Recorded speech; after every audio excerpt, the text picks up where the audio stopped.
Candidate number 2780, Charlotte Ogden, Aquinas College, A2 E&A.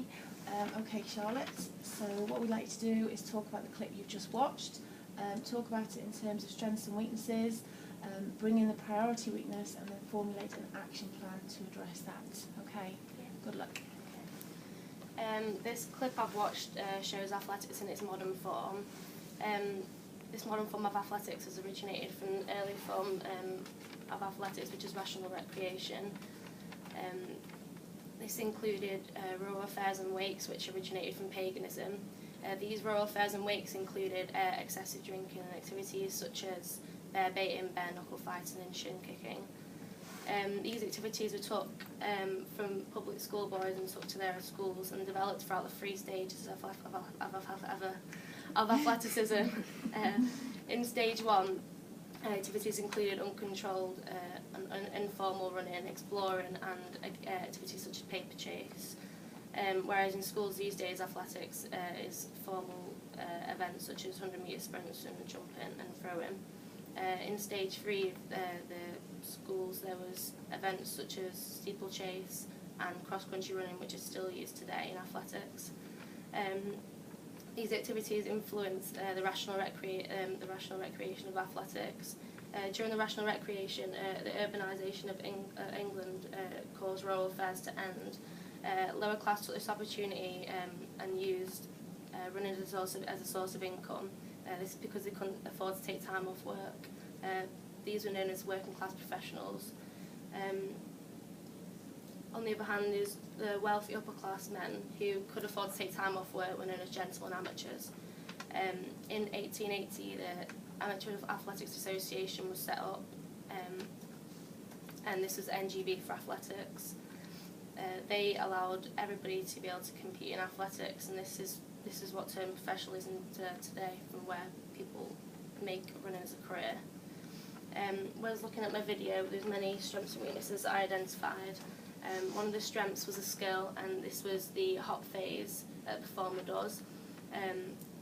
She manages to cycle her leg during the hop phase. This allows her to carry speed and momentum forward throughout the jump.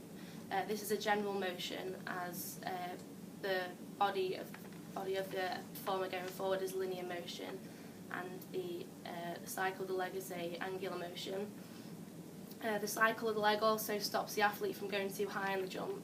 Going too high in the jump could lose the athlete energy, as she's spending more time and energy trying to gain height on the hop, whereas she should be using that energy to get more distance. Going too high on the hop could cause the athlete to collapse, as is 18 times your body weight going through your foot as you land. Another strength that I identified was a fitness component, and this was coordination. Coordination is vital in triple jump, as there's 3 different phases that you need to be able to coordinate together.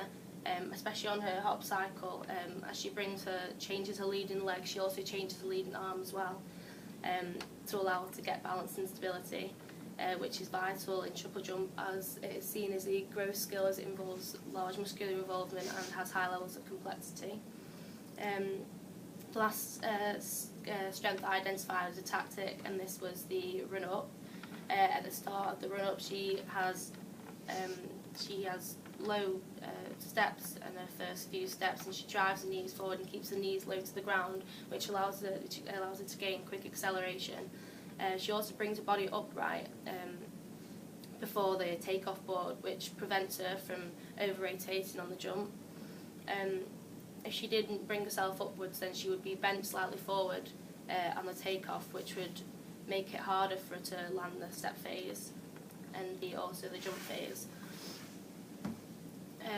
During the run-up, the predominant energy system is the ATP-PC system. This is mostly predominant when the activities are high intensity and low duration. This takes place in the sarcoplasm of the muscles, where the ATP is catalysed by ATPase and turned into ADP. This is the exothermic part of the couples reaction. Creatine is then catalysed by creatine kinase, and the phosphate group binds to the ADP, which is resynthesized to ATP. This makes a yield of 1 ATP, which is enough for a triple jump phase. Looking at the weaknesses of this jump,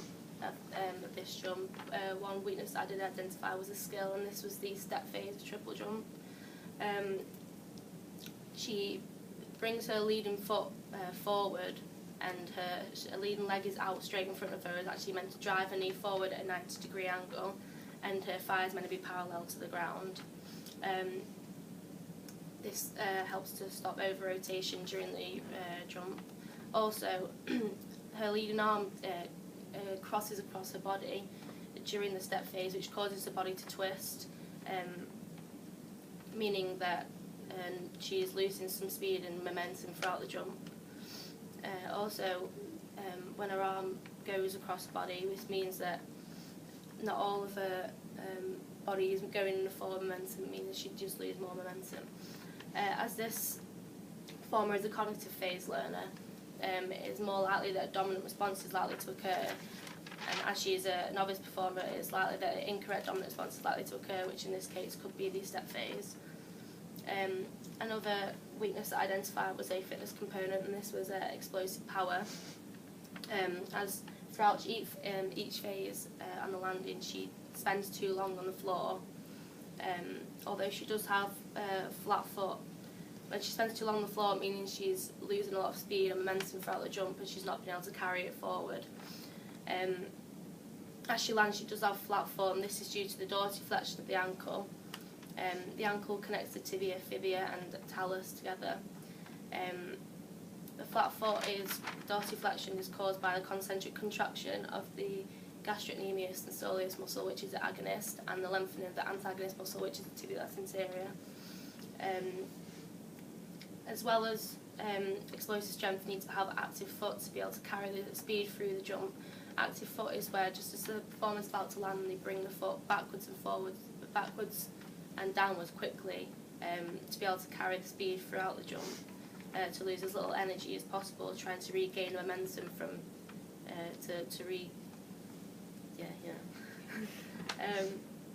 the last weakness that I identified is a tactic.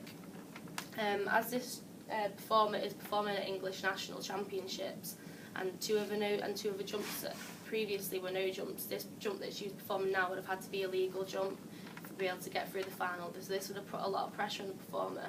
As this performer is a novice performer, she may struggle to deal with this pressure. She could use different anxiety control techniques, such as counter-10 or PMR. PMR is where she contracts and relaxes the muscles slowly from the toes up to the head, and this helps her to release anxiety and help to control. Before I start my action plan, I'll identify a major weakness, and this is going to be the explosive strength, so the athlete spending too long on the floor.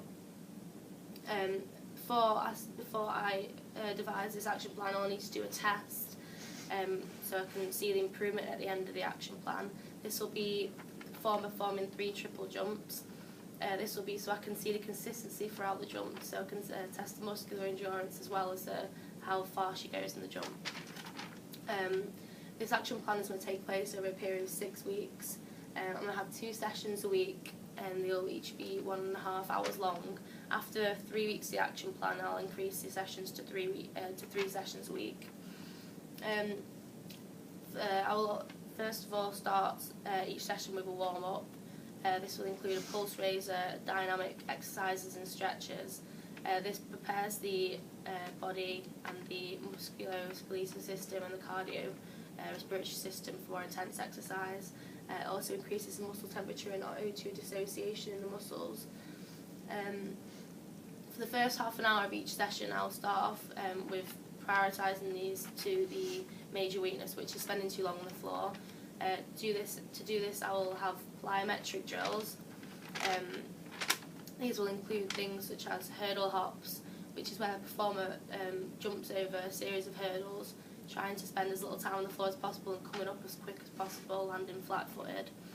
And also different various box exercises, such as straight leg to box, This is where you have to jump onto the box with minimal bend in your knees to use as most explosive power as possible. After 2 weeks, I'll increase the intensity of these plyometrics. For the hurdle hops, I will increase the height of the hurdle so the athlete has to use more explosive power. And same for the plyometric box exercises. I'll take away the boxes and replace them with higher boxes, so the athlete has to use more explosive power to be able to get on top of them. I'll also incorporate some weight sessions into these to help with explosive power. The objective of these is not only to help with explosive strength and power, but also just general strength of the legs, so that they're able to carry and control more speed throughout the jump, as speed is a vital component in triple jump. These will include lunges, squats and deadlifts. These will help strengthen the gluteus maximus, medius and minimus, and the bicep and rectus femoris. And also the lower legs, such as the calf raises, which will strengthen the gastrocnemius and the tibialis anterior. These will be around 80% of the 1 rep max, and they'll have low reps with high weights. For example, doing 3 squats of 70 kilograms. I'll increase these sessions. I'll do once a week for the first 3 sessions, and then increase this to 1.5 to 2 sessions a week, depending on how well the athlete is coping with these weights. I'll also do speed exercises to help to gain acceleration for the run-up, so they can further increase the speed of the jump. For these, I will do 4 20 metres and 4 30-metre sprints. This will help with the acceleration of the run-up and help the athlete to get up in time before the board. I'll also incorporate longer sprints. For the short sprints, I'll increase the intensity by increasing the number of sets from 4 sets to 6 sets, and I'll also decrease the recovery time from 1.5 minutes to 1 minute. For the longer sprints, I will do sprints such as split 200 metres, which is where the athlete would sprint 100 metres and have a minute rest and then sprint a further 100 metres. And I'll do this 4 times. And also pyramid runs, which is where the athlete runs 100 metres, 200 metres, 300 metres, 200 and 100 metres, with a 100-metre walk request in between each one. This is likely to increase the muscular and cardio endurance of the athlete, which is important as the athlete for major competitions to do 6 jumps, and needs to be able to have consistency and carry on having high jumps instead of just 1 high jump in the competition. When coaching the triple jump, I will do this in progressive part practice. This is good as it's good for complex and serial skills such as triple jump, and also gives the performer kinesthetic feel for each phase individually and all the phases as a whole skill. To do this, the performer will practice the hop in isolation, and then when they've mastered this skill, I'll then include the step phase, so they can get a kinesthetic feel of how it would feel for both of them to be performed together. And when they've mastered this, I'll then start to include the jump. This is a benefit as it's learning these continuously, so it allows the skill to become habitual and be stored as a motor program in long-term memory. At the end of every session, I'll include a cool down. This will include a pulse lowerer and stretching the active muscles. This will help maintain venous returns, stroke volume and cardiac output. It will also help keep the capillaries dilated for quick removal of CO2 and lactic acid. It will also reduce the injury of DOMS, reduce the risk of injury and reduce DOMS, which is delayed onset muscle soreness. At the end of the 6-week programme, I'll also do another test just to compare to see if the athlete has improved anyway. I'll do this by doing a further 3 jumps to triple jump to see if they've improved at all, if they've improved in their distance, and also if they've improved the consistency of their jumps by continually jumping high jumps.